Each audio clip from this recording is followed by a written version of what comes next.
Pendant toute cette semaine, la semaine passée, bon, mon qui bien n'a pas été constaté qui absence n'angai semaine passée mon bimba. Tous les qui n'a élémenté tout tourna quitté parce que actualité qui quand même mouvementé toute la semaine passée. Tous les qui n'a terrain, tous les qui token de boye. Yango wana tozwa qui occasion ya ko ça la tournage te kasi lelo toye lisusu liboso na bino pona ko décrypter na bino elongo. Information, actualité, ya maimazali kolekana mboka République démocratique du Congo, mboka oyo ya ngai, mboka oyo ya yo, mboka oyo ya Félix Antoine Tshisekedi Tshilombo, kasi mboka oyo pe ya Tata Cardinal Ambongo. Mbote mingi na baibazali kolanda biso na libanda ya mboka, na États-Unis, na France, na Belgique, na Afrique du Sud, na Cameroun, na Côte d'Ivoire.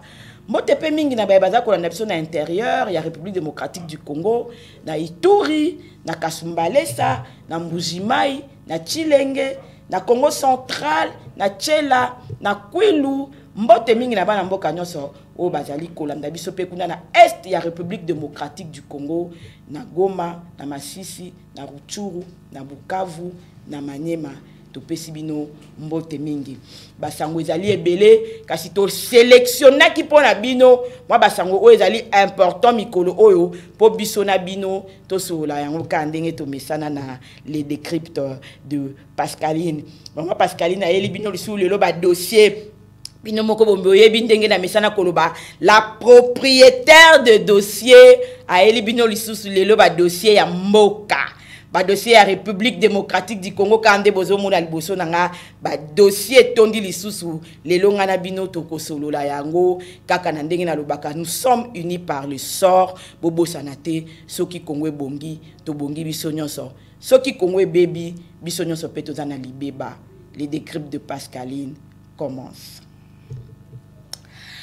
Dossier ya liboso ya lelo ezali dossier ya semaine passée, na lobaki dossier on a koki koleksango te sengeli kaka na lobela yango ezali dossier moko très sensible et sengeli boye ba été RDC ezali pendant 25 ans occupé topé agressé par ba voisin na bango o to bengi République ya Rwanda. Ba Rwandais bazali ko agressé RDC au travers groupe terroriste au Babengi M23 et cela dure des années et des années. Dans le but des années et des années pour l'anipo, le même M23 wana a changé kaba combo. Azalaka RCD, a koma CNDP, a eu koma M23, et zaka les mêmes personnes wana, et zaka batumoko, to mutumoko, o to bengi na combo ya Kagame, ou azali président ya République ya Rwanda, ou azali ko continuer ko agresser RDC pour na ba besoin égoïste ya yemoko. O azali ko tia en péril relation moko ya malamu entre deux pays voisins, si pas deux pays frères, o atiebiso na kata inimitié, atiebiso na kata kokabwana, au point où tant mususu lobby ba congolais na ba rwandais ba koza na difficulté ya ko vivre ensemble, likolo kaka ya ba besoin égoïste ya mutu moko. Un homme qui croyait protéger bande konaye, mais a bosani était tant comme Nzambe mususu babenga kango temps. L'autre nom de Dieu c'est le temps. A bosani était yango kokai ko apporter préjudice plus tard. Na même bande ko oya zaki ko luka ko protéger.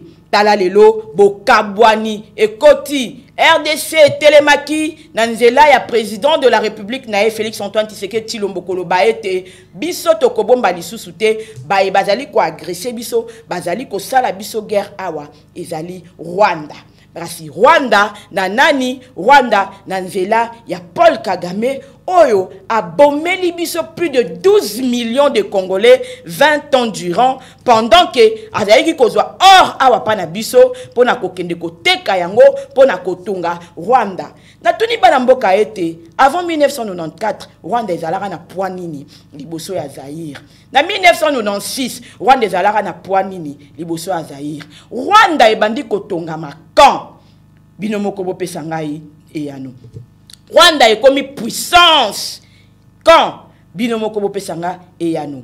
Et pendant tout ce temps, en sourdine, bazaki kote ka bien mboka, bazaki kote ka richesse mboka, sans que le peuple congolais se rende compte, sans que le peuple congolais a réalisé, teka ki mboka, kaboli bien mboka, kotonga yango libanda. Yango dossier na ngai ya lelo ya liboso na yelibino ete Rwandais lukaki négociation na président Félix Antoine Tshisekedi shengaki ete bango bakutana na Qatar. Sengeli boye ete délégation rwandaise to délégation ya Paul Kagame esi ekendaki kuna na Qatar po bayebaki ke Félix Antoine Tshisekedi Tshilombo président de la République démocratique du Congo yepe akokenda. Kasi mwana mboka Félix Antoine Tshisekedi Tshilombo alobaki abi niet. Soki bokoki ko respecter faire des routes ya Luanda te. Soki bokoki ko respecter faire des routes ya Nairobi te. Ya Qatar musika kuna. Soki biso na biso ba africain to koki kutu te ba biso ensemble to koki yo kanate. Ka ba arabe nde ba roya ko yo kanisa biso ngai na kokende te. C'est comme ça. Moi na mboka Félix Antoine Tshisekedi Tshilombo akendaki na Ndoa te, akendaki pe Qatar te. Kasi mama na likambo oyo ememaki ba Rwandais to pe Paul Kagame amema Félix Tshisekedi aya koya na Qatar ezalaki nini? Boyo kasiko ba vérité na Pascaline, to les décryptes de Pascaline aujourd'hui, maman Pascaline a kolimbolé la bino et le konini zaiki kotinda Paul Kagame a bengisa président Félix Tshisekedi na Qatar. Boyebi ete Rwanda azwaka raffinerie ya or na accord bilatéral oyo ba signaki elongo na République démocratique du Congo. Donc bongo selon basango oyo komeli biso balobi ete ba Qatari to bato ya Qatar bazwaki ba pesa ki Rwanda mbongo po ete ye atonga usine wana pe en retour Rwanda prometaki bango ete akopesa akofuta mbongo wana à partir ya production ya or oyo ye azali ko sala. Kasi yo kokende ko sombela liboke ya moninga kwanga or ango yo zali ko promettre kuna tango ke tonga usine ozalaka nango ozakana yango te. Yo kala malamu na bato baza nango olingi te. Olingi kaka osala kabiso guerre au continue akoyiba or na biso. Yango mwana mboka Félix Antoine Tshisekedi amona ki habite soki biso moko tozana or. Ça veut dire biso moko pe toki na biso négocier.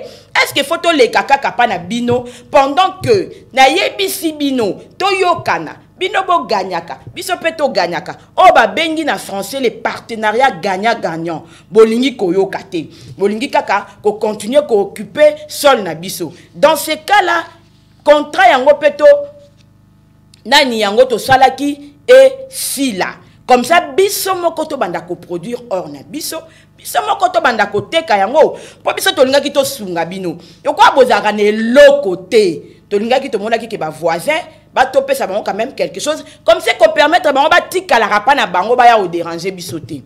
Mais Paul Kagame a monaki ke et c'est pelisi na ngoyete yen face à la biso kaka guerre. C'est comme ça que le président Félix Antoine Tshisekedi s'est retiré de toutes les négociations. Ndebo monaki na les décryptes de Pascaline o le kaki bo monaki ndenge mona mboka Félix Antoine Tshisekedi a tekaki or na biso awa qui a été raffiné ici sur place et vendu ici sur place.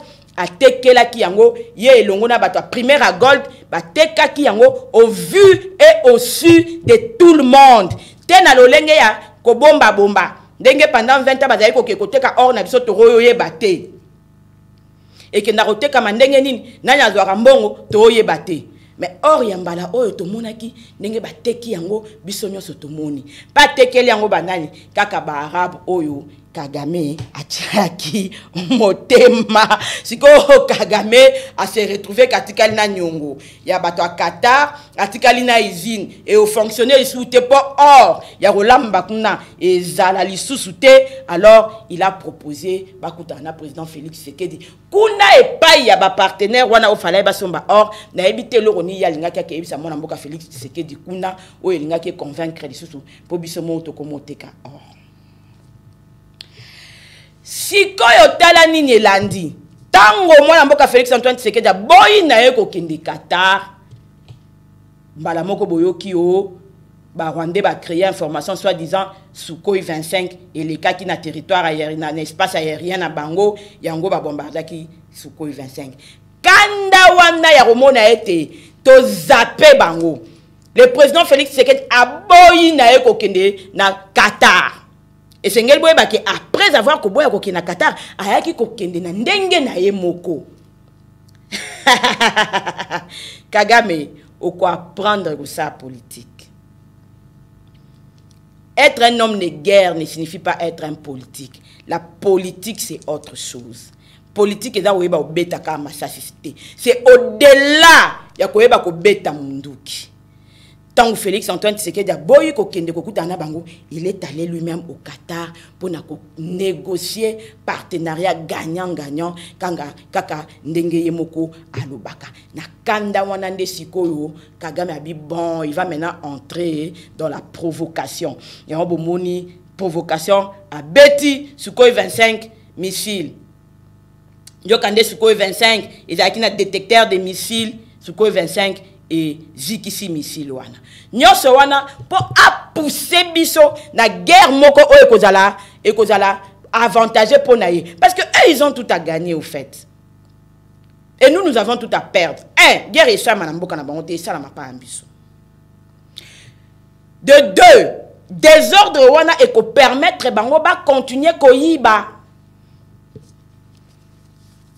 Donc maintenant pour na bango ba comme na politique moko ya il faut ka ba saboter RDC ba lancer ka guerre ango pour permettre bango ba ibaka.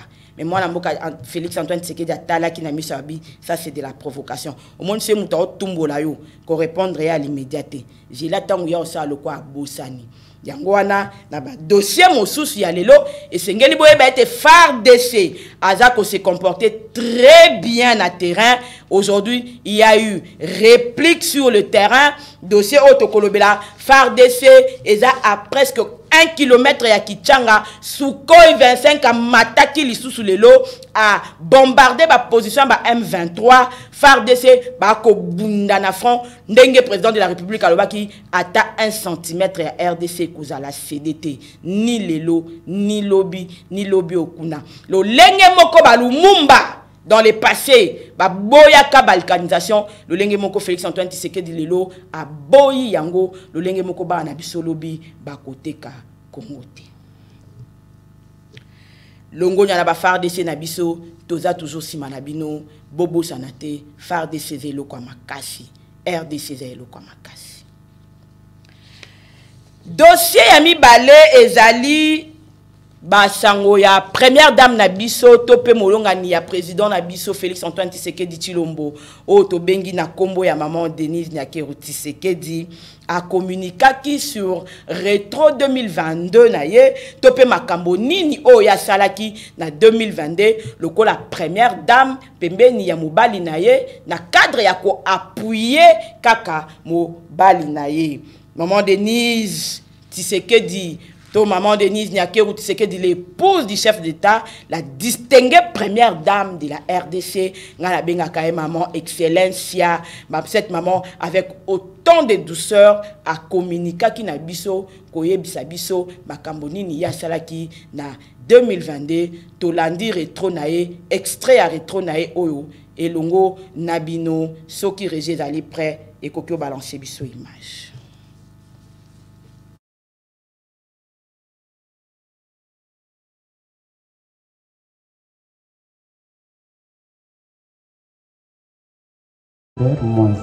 Est-ce qu'elle peut se tenir debout?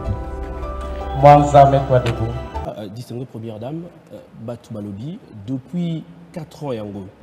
4 ans, on est en contact avec la population, beaucoup plus, Oyo, Baza Pena, ma coquille, au démuni, maman, Bana et puis papa. Dans un moment, on a Nyonso. Moment où on est marqué, Makasi, où ce que Fandi et l'on va pas penser dans le tout. Bon. Ba maman est belé makasi que moyena tanga nyonso awa ezate bon nakokolo ba moment oyo vraiment marqué kinga na 2022 so nakani si bien ezali connaissance to na sala adoption na ça na moi nanga qui est parti, qui nous a quittés aujourd'hui na kombo ya Mwanza. Madame, c'est avec empressement et joie immense que toute la communauté du lycée Monseigneur Chaouba vous souhaite la bienvenue. Aujourd'hui est un jour pas comme les autres. Nous profitons de l'occasion pour vous présenter le cas d'une de nos condisciples, votre fille Mwanza de la 6e coupe écoution, qui souffre de la drépanocytose et nous comptons sur votre intervention. Si vous pouvez accepter que la fille drépanocytaire Mwanza, est-ce qu'elle peut se tenir debout? Mwanza, mets-toi debout. Mwanza za mwana oyo na yebaki lors tant on a bandé ko la sensibilisation par rapport à excellence ya na kendaki na lycée Dr Chaumba. C'est un enfant, c'est une jeune fille, je peux pas l'appeler, enfin c'est mon enfant, mais aza mwana moko na s'attacha ki na emakasi. Quant à Mwanza, sache que tu rentres d'office dans le programme Excellencia, d'accord? Et que je promets qu'on va te suivre. Non, assieds-toi ma chérie, assieds-toi. Et je promets qu'on va te suivre. Hein? On va entrer en contact avec tes parents pour pouvoir te suivre à l'hôpital. D'accord? Sois forte. Elle était drépanocytaire, très difficile, mais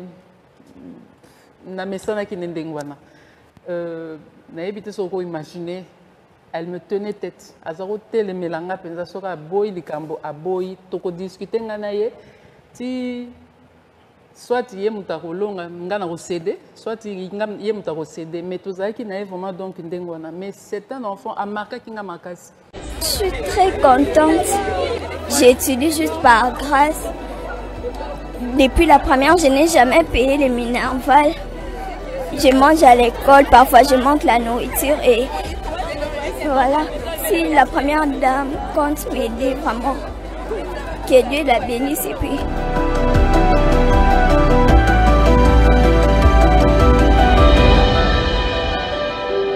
Et tant que Koufaki, nazo kanisa souta on a kendé kotala e nandako parce que baïb senga elle se azaki difficile azo linga koli ate alingo melaki cité nazaki obligé de se déplacer na tongo wana kende nandako na kutana na ye na sola na ye bien qu'azaki ko tenir nga penza tête tozo discuter penza azo boya nga nazo insister azo boya. Quelques jours après baïb ko ebisanga ke Mwanza kufi ça c'est le ko marqué nga makasi ti lelo marqué ngai.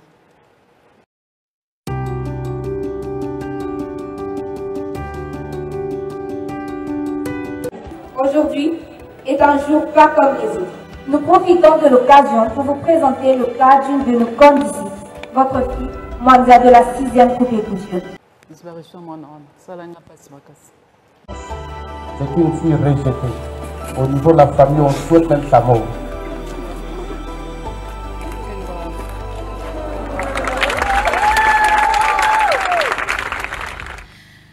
Binomoko Boutikolanda, les décryptes de Pascaline, nous avons tenu à rendre hommage à Mwanza.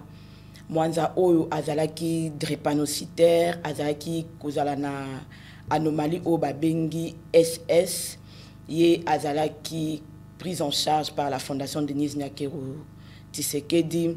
Le quoi première dame Yemoko Aluba qui était adoptée qui Azalaki Mwananaye, c'est parmi les moments qui ont marqué rétro Oyo et si la première dame Alubi était Ezali Eloko Oyo et Choka qui est mingi en 2022 qu'on perdre Mwanawana, qu'on perdre Mwanza, c'était comme perdre un combat encore face à la drépanocytose. C'était comme, excusez-moi, c'est l'émotion, parce qu'on a tous suivi jour au première dame Akenda qui n'a laissé Chaumba et comment est-ce que adopta qui moi na yemokazo loba que parfois azala ki atapwa melakisi et sengela ki yemoko akende kuna pour à convaincre ko melakisi pe à l'âme de Mwanza. Kasi sengeli boye ba paye sous cette fondation Denise Nyakeru Tshisekedi et octroya qui 241 bourses na ba enfants congolais ba na biso ba congolais 241 boursiers oyo bazwa ki bourse ba kotanga na national awa pe na international 5 bazali na USA ba misusu bazali na Maroc ba misusu bazali na France bazali kotanga na cadre ya programme Excellencia o ezali programme ya maman Denise Nyakeru Tshisekedi elongo na fondation na la fondation Denise Nyakeru Tshisekedi et sengeli boye ba pété na retro 2022 madame Tshisekedi topé première dame la distinguée première dame de la République démocratique du Congo alobaki lisusu était bitumba na ye oyo azalaki ko bunda poete basi o bazalaki violé topé batu o bazalaki violé bazwa gain de cause bazwa raison ba réparer bango ba reconnaître bango pe ba réparer ba victime nyonso ezala ya ba guerre to ya autre conflit bazala reconnu pe bazala réparer cause la psychologiquement physiquement bazala réparer ya bunda ki poete loi wana eleka na assemblée nationale akenda ki kokuta na bongo na monsieur Mbosso Ouazali président de l'Assemblée nationale akutana ki pe na premier ministre pour être loi wana e ba koleka pour être ba victime lobby bazala reconnu pe bazala réparé et sengel boye ba être loi wana et les cas qui déjà dans l'Assemblée nationale en novembre 2022 pe les lo o ba victime bazali na droit ya reconnaissance pe réparation kasi première dame na biso la distinguée première dame maman o alobaka na douceur. Tant que vous avez senti le corps, vous avez moto. Maman oya portaka bana na ena motema. Maman ganga kate. Une femme c'est la douceur. Lorsqu'une femme vient parler, elle apporte de la douceur, de la joie, de la tranquillité. Maman alobaki était à kolinga était na fin de l'année oyo amona hôpital na biso ya mabanga oyo s'occupaka na bana auto bengi bazaka porteur ya SS to bana auto lobi bazaba drépanocytaire et sila parce que à lancaki déjà ba travaux ya hôpital à mabanga pe tozali kozela et hôpital na esila pour que bana na biso oyo bazali na SS baye bakozala pris en charge. Maman alobaki pe lisusu ete esengeli boye ba ete hôpital général ya Mbandaka ezalaki réhabilité par la fondation Denise Nyakeru bazwaki matériel sika bambetu ya sika tango alekaki de passage na ye na président de la République na Mbandaka a profité qui peut na passage on a pour na réhabiliter hôpital général ya Mbandaka. Dossier ya Misatu ezali bongo échange de vœux oyo président de la République Félix Antoine Tshisekedi Tshilombo azalaki na yango lobby elongo na ba corps diplomatique accrédité nyonso o bazali na kati ya République démocratique du Congo to oyo to bengi na mukuse ba ambassadeur ya ba pays na sima ya kotonner na tribune ya Nations Unies koloba ete c'est le Rwanda qui nous agresse. Félix Antoine Tshisekedi Tshilombo, président de la République démocratique du Congo, à Salaki, échange de vœux, lobby, n'a pas corps diplomatique nous accrédité la RDC pour na koloba na bango te ni hier, ni aujourd'hui, ni demain. La RDC ne cédera aucune partie, même pas un centimètre. Il y a territoire naïe, suivant le président de la République, na échange de vœux. À l'attention de l'opinion nationale et internationale que les vrais enjeux de l'agression de la République démocratique du Congo par le Rwanda et de la crise sécuritaire à l'est de mon pays sont économiques et hégémonistes. Aucun Congolais n'est dupe ni naïf sur cette évidence. Que tout le monde sache, hier, aujourd'hui et demain, aucune génération de mes compatriotes ne cédera ni n'aliénera un centimètre carré du territoire national à quiconque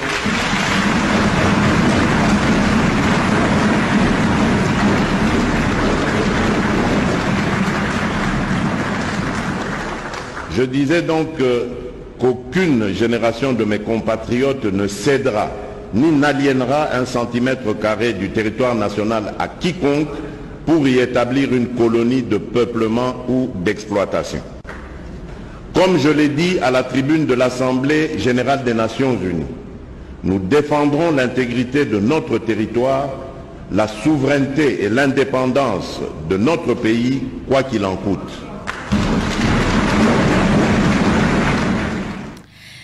Binomoko Boti Koyoka, Excellence président de la République démocratique du Congo, Félix-Antoine Tshisekedi Mukwantombolo Momaya Kaninda, les fils du Sphinx Etienne Tshisekedi Wamulumba, les présidents élus de la République démocratique du Congo, Baxele, tout ce que tu veux, Aouti Koloba ete, Busengeli Boeba ete, guerre au Rwanda, Zolinga kwa imposé biso, Izali Nango Kaka Naba envie égoïste ndenge na lobaki en ibandeli ezali plus économique na otaye ko expliquer bino Kagame a eloko ozwa sous ezate awa eloko ozwa sous ezate bana Goma pe ba ozelo na Goma oyebi Goma ezaka de enclavé moyeba ke Bukavu ezala te po esenga bato donc so s'azarder okota na Goma yeba ke soit okufa na biso po bato ko activer l'énergie du désespoir soit toko kimela nde siko pa na ona Rwanda to kota giseni au moins ce que désordre oyo est créé ana Congo eloko ezali soute Kagame o nyoso sala ne ya ba dernier balle ba tir à souka ana Congo eloko ozwa su ezate or a ozwa soute biso monde ya to moteka yango coltan a ozwa soute crée les désordres que tu veux ana Congo eloko ozwa susu ezate et le président Félix-Antoine Tshisekedi a bien dit ni hier, quand les Lumumba, les Joseph Okito, les Mpolo Maurice, quand les maréchal Mobutu Sese Seko, quand Laurent Désiré Kabila, ni aujourd'hui, à l'époque de Félix-Antoine Tshisekedi Tshilombo, il y a Pascaline Kassongo, à l'époque, il y a Noël Tchani, ni demain, tant banana biso bakoya. À 1 centimètre, il y a RDC et Kozwa Madame Touté. La RDC reste un et indivisible. Après le retour de Patrice Emery Lumumba, Euronational, au pays sous la présidence de Félix-Antoine Tshisekedi Tshilombo, Patrice est rentré, il repose désormais na terre Yabako Naye, et sika ba tcheye na échangeur, et sika moko stratégique, et sika o mutunyo sa o kota na ville ya Kinshasa koleka, pe mutunyo sa kobima na ville ya Kinshasa koleka. Awa Kagame eloko ozwa susu ezate. Awa eloko ozwa susu ezate. Bouti comme on a binomoko pendant 18 ans, comment on nous a fustigé. Éducation, n'en parlons pas. J'ai parlé tout à l'heure de la première dame Ezali. Na bana na biso kutu mi balé. Oh bah ça la école ya ba officier militaire na cadre ya aviation na Maroc. Oh bah kozala former na Maroc 2 officiers na cadre ya programme excellence ya car na cadre ya kokoli sa éducation instruction ya bana na biso ba s'épanouir davantage. Ouais bisanga bana wana mukolo ba kozonga. Même si madame Denise Nyakeru n'est plus première dame de la République, nous allons toujours bénéficier na bana wana. Ça c'est une richesse pour un pays parce que la plus grande richesse d'un pays est à horté, est à coltanté et à diamanté, mais c'est l'éducation à travers l'instruction. C'est ça la plus grande richesse d'un pays. Et là on l'a la batu fufute, et là on peut sa mutu bijou na yote, à côté quand on le bimbongo ekosi là, mais l'éducation, l'instruction reste éternelle. Ce qui régit Azali, d'accord, nangai akoki kotie la biso bota la binomoko comment bana na biso mi balewana avec toute fierté na mona ki moko alati tenue na ye, il y a formation, il y a académie militaire, alors ça la aviation na Maroc, bota la ndenge et couper sa biso et sengolobi parce que ce sont des enfants, d'abord des enfants congolais. Je suis l'élève officier Benoît Mupataï Chabontou de la 99e promotion à l'Académie royale militaire de Meknes. Je suis de la promotion 2e année à l'école royale des Leurs à Marrakech, bien sûr, et je fais la spécialité de l'aviation. Première année, c'était plus l'apprentissage. Et maintenant, la 2e année, nous sommes maintenant dans une autre phase. Et la 3e année, on va finir, ça c'est selon mon école, on va finir toute la formation qu'on devait passer ici et nous allons revenir au pays. Cette fondation nous aide, nous, étudiants congolais, à aller acquérir des connaissances dans des pays étrangers pour les apporter, les ramener chez nous et pour participer au développement et à l'émergence de notre pays. Je ne crois pas que quelqu'un va vouloir laisser passer cette chance à faire des bêtises. Donc tout le monde sera sérieux, va se donner à fond et on aura des bons résultats, Inch'Allah. Une fierté pour la première dame qui croit en un lendemain meilleur de la RDC avec de jeunes bien formés aux commandes des affaires. C'est ça la vie. Étudiantine, quand on n'est plus chez papa et maman, c'est différent. Donc je compte vraiment sur vous pour exceller. Mieux qu'un commandant qui galvanise ses troupes, c'est une mère qui raffermit le moral de ses enfants. Faites la fierté du pays. On compte beaucoup sur vous. Moi j'entends ça chez d'autres personnes, dans des personnes quand même déplacées qui disent vraiment on espère que ces enfants-là vont venir travailler. Regardez vous-même la beauté de cette image, nos enfants au Maroc, dans la académie militaire, bah, aux formations, il y a aviation militaire. Mais c'est trop beau à regarder. Oui, puis bah, espoir, il y a lobby. Ils ont ça bango. Nous pouvons le faire, nous pouvons exceller. Nous avons 85%. L'obinazwa, bourse, il y a programme excellence. Je ne pense même pas qu'ils ont 20 ans. Mais regardez la beauté de l'instruction, la beauté de la formation. Même temps, on a senti discipline. L'obitan, on a mboka, il y a matière, il y a instruction. A comme il peut former, tikala ki awa. Ne bongo mboka et c'est développaka. Musée sur la jeunesse, sur l'éducation, comme la première dame l'a dit, la distinguée première dame Denise Nyakeo, qu'elle va se battre sur l'éducation de jeunes. Parce que jeunesse n'est lobby n'abissou. Pas créer des koulouna, mais créer des enfants capables qui demain nous représenteront partout. Na juillet, sous ton examen d'été, ko sala ma banana biso pe ba sous 85%, ba ko kende ba sali peut-être ba ko appelle sous ba bourse la fondation Denise Nyakero avec le programme Excellencia. Et ko pesa pe ba o bazali ko travailler na sia ko ba que nous allons aussi nous battre. Le bio comment na que ça net moi sorti à compétition et ndebongo école excusez-moi et télémaka et tombomaka. Ndé loko falar ba ça et la biso a pendant 20 ans.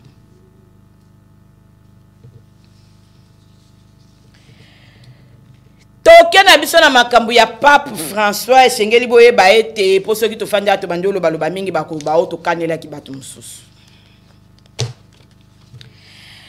Le pape François azali na Kinshasa esengeli boye ba si akomaki to féliciter bravoure ya gouvernement national na biso elongo na mwana mboka Sama Lokonde na organisation ya koyamba Pape François na Kinshasa to pesipe merci na président de la République Félix Antoine Tshisekedi o azwaki likanisi ya ko inviter Pape na République démocratique du Congo pour ezalaki invitation na yemo kwa lobaki yango asalaki invitation en bonne et due forme pour ete Pape François ayeba koya na République démocratique du Congo to loué pe makasi ya ba ingénieur na biso o ba bundi tongo medi pour mettre en place structure oyo ekoyamba Pape de moni main d'œuvre nationale associée na ba oya Vatican pona kotonga pona kosala ete accueil ya Pape et les kamalamu kasi topesi pe longonya na bana ya mboka Kinshasa oyo bayambi Pape tout au long ya banzela na biso bazalaki ebele ya koyamba Pape François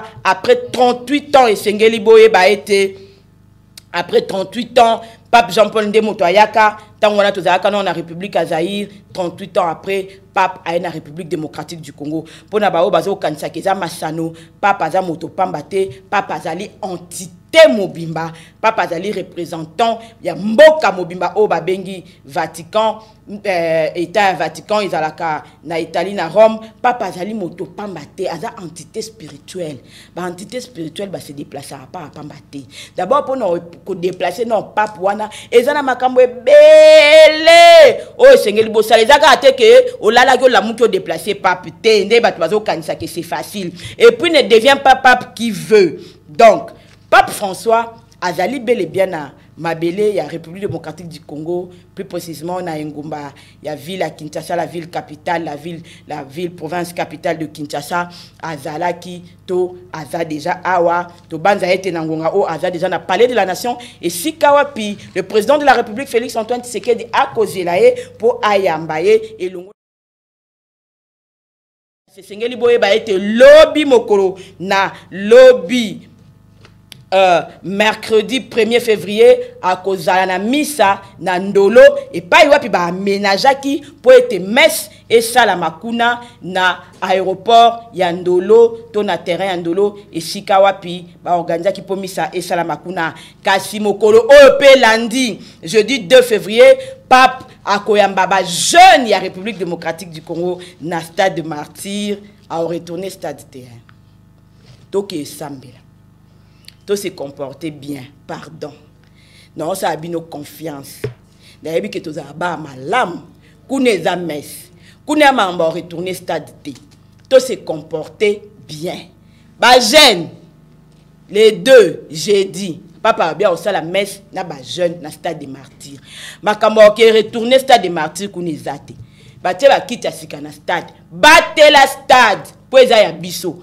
papa okende biso to tikala na stade na banzi to yokane ndebongo après stade de martyr papa a okende Sud Soudan pour na conclure voyage na ye oya ki na Afrique pe akozonga e pai na ye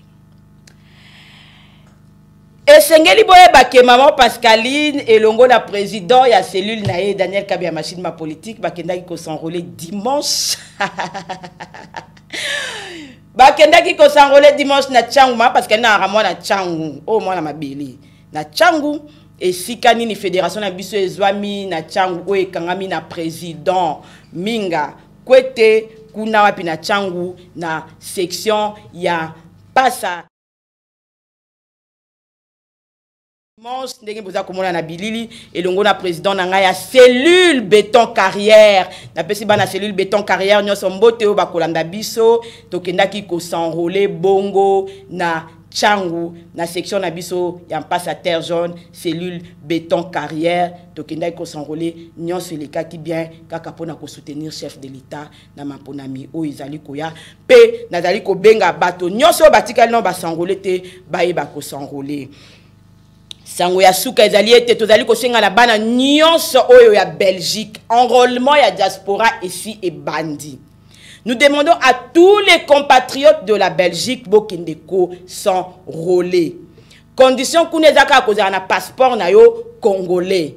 OK, kuna o s'enrôler. Tous les compatriotes de la Belgique, l'enrôlement pour la diaspora de la Belgique a déjà commencé. Allez vous enrôler. Cette fois-ci, la CENI, qui est l'organe de l'appui à la démocratie, l'organe indépendant, a pessi occasion à bana nyonso ya diaspora pour qu'il ne s'enrôler. Pe message n'angeza ko s'adresser principalement na bana nyonso ya Belgique où que vous soyez, aux un passeport na congolais kende ko s'enrôler na ambassadeur ya RDC na Belgique. Je pense message nanga eleki enrôlement à diaspora c'est bandit bana nyonso ya Bruxelles bana nyonso ya Bela bana nyonso ya Belgique enrôlez-vous massivement pour toyeba kokende na maponami pe to pesa candidat na biso Félix Antoine Tshisekedi mandat ya mibale o esengeli na ye. Ne retournons pas les stades s'il vous plaît. Lobby Messi Ouzala tokende Messi les décryptes de Pascaline et Souki Awa. Kola Bate Labino.